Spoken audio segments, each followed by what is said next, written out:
Assalamu alaikum. Today we are going to learn 5 easy Bengali proverbs in English. Number 1, agun niye khela. To play with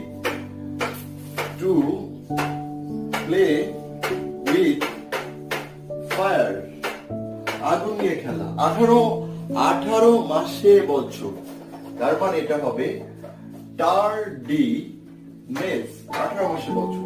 একাই 100, a host in himself, a host in himself, কই মাছে প্রাণ, a cat has 9 lives, a cat has 9 lives, কই মাছের প্রাণ। কয়লা ধুলে ময়লা যায় না, black will take no other hue, black will take